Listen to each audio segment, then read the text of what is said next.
Now practice more than 1.5 lakhs questions to crack JEE NEET on PracBee practice app.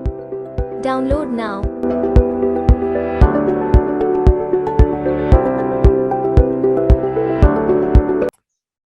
Okay अगर हमारे पास है पुली block system, right, से आप कुछ इस तरह के क्वेश्चंस दिए हुए हैं. So we have a pulley and there is a block here और एक ब्लॉक यहाँ पर. ओके, पुली ब्लॉक सिस्टम में क्या है, हमारे पास एक पुली है. पुली इज, यहाँ पर यूजुअली हमारी पुली जो होती है वो है मासलेस एंड फ्रिक्शनलेस. ठीक है, मासलेस एंड फ्रिक्शनलेस. और अगर हमारे पास कोई एक स्ट्रिंग है, उस स्ट्रिंग में टेंशन और जो स्ट्रिंग होती है हमारी, string is light and inextensible. ठीक है, अगर स्ट्रिंग हमारी लाइट है, इनएक्सटेंसिबल है, तो tension at every point in the string will be same. Tension at every point on string will be same, right? Okay, अगर हमारी प्रॉब्लम में if there are more than one strings, तो दोनों strings में आपको tension अलग अलग लेना है, राइट? तो यहाँ पर आपसे पूछा जा सकता है, suppose if this is your m1 and this is your m2, right? तो what are the accelerations of block m1 and m2, right? And what is the tension in the string? So find acceleration of m1 and m2 and tension in string. तो यहाँ पर अगर situation को देखें, अगर मैं आपको बोलता हूँ कि m2 is greater then m1, तो क्या होगा? m2 will go down and m1 will go up and both have the same magnitude of acceleration. अगर एक नीचे जा रहा है दूसरा ऊपर जा रहा है, right? So you can say अगर m2 आपका नीचे को जाता है with an acceleration A, m1 आपका ऊपर को जा रहा है. सो अगर हम इनका इंडिविजुअल FBD बनाएं, सो FBD ऑफ m1 वो क्या हो जाएगा? सो दिस इज योर m1, एक इस पर वेट लग रहा होगा m1g, और आपकी जो स्ट्रिंग होती है वो हमेशा फोर्स लगाती है अवे फ्रॉम द ऑब्जेक्ट. तो यहाँ पर एक टेंशन ऊपर को लग रहा है, that is T, right? Okay, now it has an acceleration in the upward direction. अब न्यूटन सेकंड लॉ कहता है the net force in the direction of acceleration must be equals to mass times acceleration, right? So we have t minus m1g. This is the net force in the direction of acceleration equals to m1a. ये clear हुआ? तो अगर हम FBD बनाते हैं m2 का,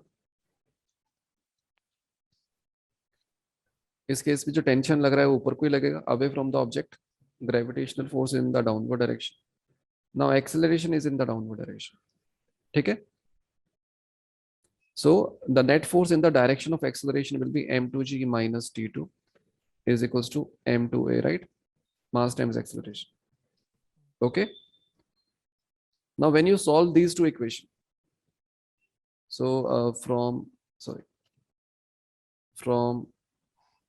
1 and 2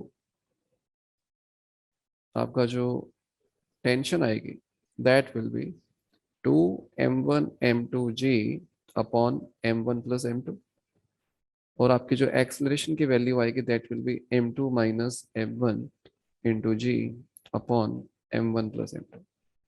ठीक है ना? Now we have two linear equation with two unknowns, तो वो दोनों अननोन्स हमने निकाल लिए हैं, तो ये आएगा, राइट? तो ये वैल्यूज आपने याद रखनी है. ओके, इस अरेंजमेंट को हम एटवुड मशीन भी बोलते हैं, Atwood machine, right? This is also known as Atwood machine. Clear? Acceleration निकालना है, जल्दी से बताओ,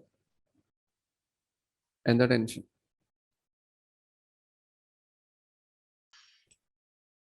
ओके, तो बेसिकली आपका जो एक्सेलरेशन आना चाहिए वो आपका आएगा your m minus m sine theta into ji upon m plus m sine theta. चलो इसका FBD बनाते हैं, राइट? इस वाले का बनाया, तो there is a tension in the upward direction, there is a weight m g, right. और आपको दिया है this capital M is greater than m sine theta, तो it means it will go down and it will go up, right. So we have A, so it will be mg minus T is equals to capital MA, right? और दूसरे block का देखो, यहाँ पर tension T है और यहाँ पर आपका है small mg sin theta, right? This will be normal reaction and this will be mg cos theta.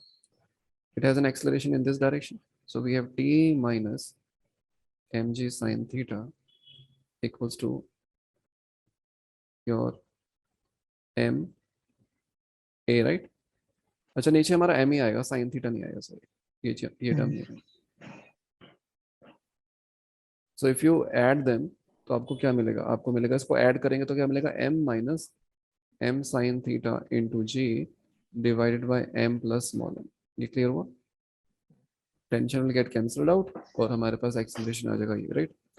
तो एक्सेलरेशन हमको मिल गया है, तो आप टेंशन निकाल सकते हो, substitute this equation in any of the two equation, right, और टेंशन आप निकाल दोगे, ठीक है। ओके, तो चलो इस प्रॉब्लम को देखते हैं। तो हमारे पास क्या है, a man 70 kg man standing on a weighing machine in a 50 kilogram lift. अच्छा, और यहाँ पर हमसे बताना है फाइंड द फोर्स। अच्छा, अगर हमारे पास एक मैन है which is standing on a lift, right, on a weighing scale,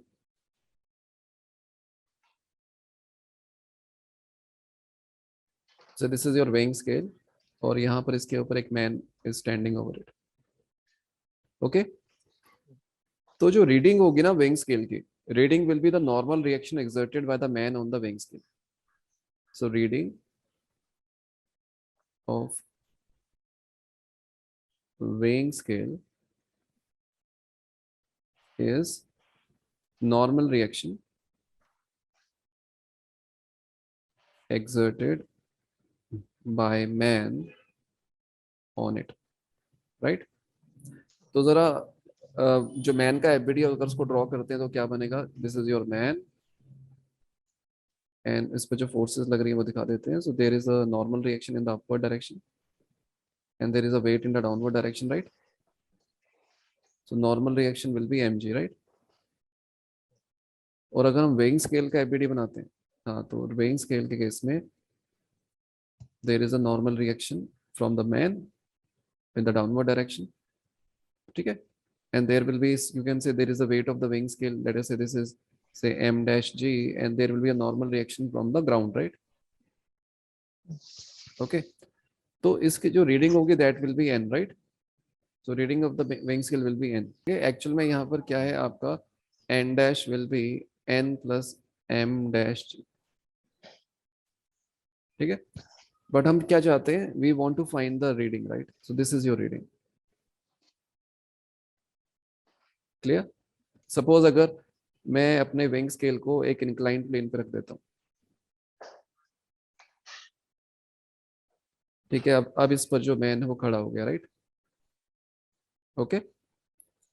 now in this case अगर हम इसका एफबीडी बनाएं,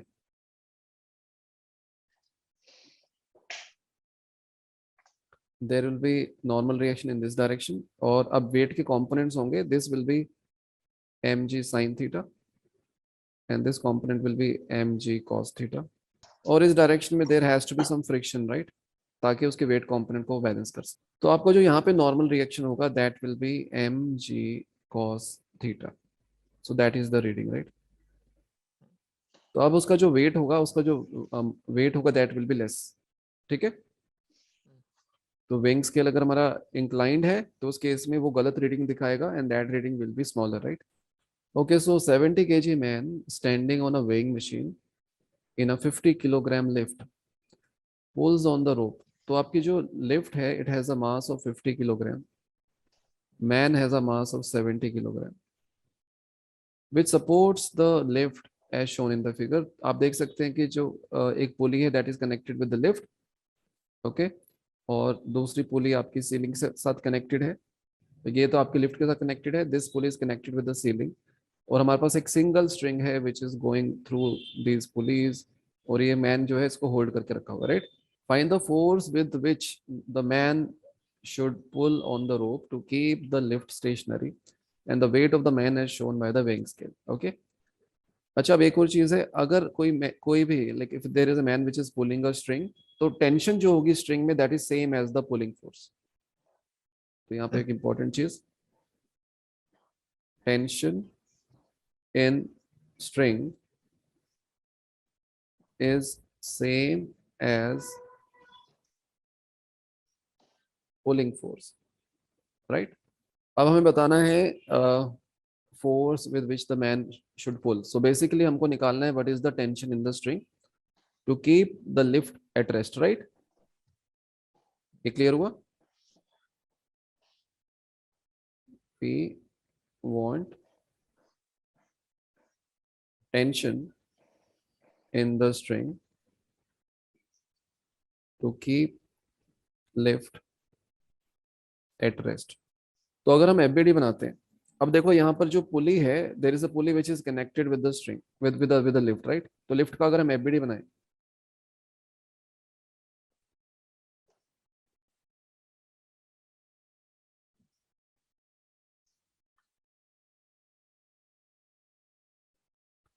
अब इस लिफ्ट पर क्या क्या चीजें हैं, इस लिफ्ट पर एक तो आपका इसका वेट होगा, राइट? वो कितना हो गया, 500 न्यूटन ले लेते हैं इन द डाउनवर्ड डायरेक्शन. और इस लिफ्ट पर there will be a force exerted by the weighing scale, right? Weighing scale भी फोर्स लगा रहा होगा ना इन द डाउनवर्ड डायरेक्शन. यहाँ पर इसको हम बोल देते हैं से एन, राइट? और यहाँ पे मैं अज्यूम कर लेता हूँ कि आपका जो वेइंग स्केल है वो मासलेस है. Weighing scale does not have mass. Okay, तो जो फोर्स मैन लगाएगा वेइंग स्केल पर, ठीक है, उतनी ही फोर्स ट्रांसमिट हो जाएगी आपके सीलिंग, आपका जो लिफ्ट है उसके फ्लोर पर, राइट? ठीक है, तो ये लग रहा है. और क्या लग रहा है आप देखो, आपके लिफ्ट पर there is a pulley connected, right? मैं पुली भी ड्रॉ कर देता हूँ यहाँ पर.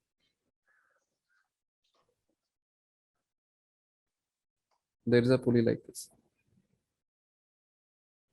ठीक है. और इस पुली के ऊपर जो फोर्स लग रही है, it is with the help of the strings. तो दो स्ट्रिंग हमारी इस तरह से जा रही है, राइट? स्ट्रिंग हमारी एक है, तो this is your t and this is your t. समझ आया? Okay, so there are two forces in the upward direction by the tension, और there is a weight in the downward direction, और एक normal reaction है. तो we have 2t,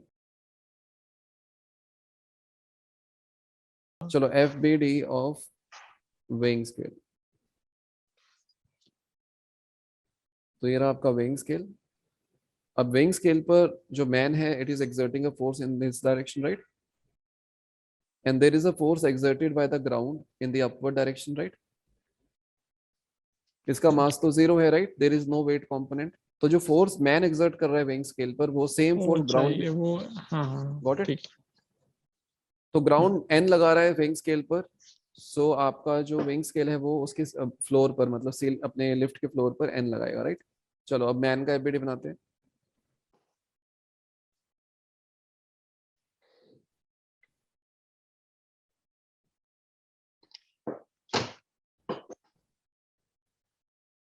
अब man पर एक तो वेट लग रहा है, that will B how much, 700 Newton, right? एक इस पर नॉर्मल रिएक्शन लग रहा है विच इज एन. अब इस पर एक टेंशन फोर्स लगा रही है in the upward direction which is t. Clear? Tension हमेशा away from the object force लगाती है. और कोई फोर्स लग रही है नहीं ना? मैन आपका इक्विलिब्रियम में है, सो एन प्लस टी 700 के बराबर होगा. This is your n1 and this is your n1, right? This is your n2 and this is your n2. ठीक है, तो यहाँ से n1 is equal to n2 आ गया. तो this is your first equation, this is your second and this is your third equation. अगर हम इन तीनों इक्वेशन को यूज कर लेते हैं, so from 1 2 and 3, what we can do, we can simply add them. तो अगर हम ऐड करेंगे तो हमें मिलेगा 3t is equal to 1200 and t comes out to be 400 newton, right? इसको करने का एक और तरीका है, आप मैन और लिफ्ट दोनों को अपना एक सिस्टम मान सकते हैं, because both are at rest, right? पूरे को एक सिस्टम मान लो. अब मैंने इनको पूरे को सिस्टम मान लिया. This is your first approach. Now this is your second approach. Man plus lift as system. तो इनका एफबीडी बनाते हैं. So we have our lift and there is a pulley here. और ये रहा मैन.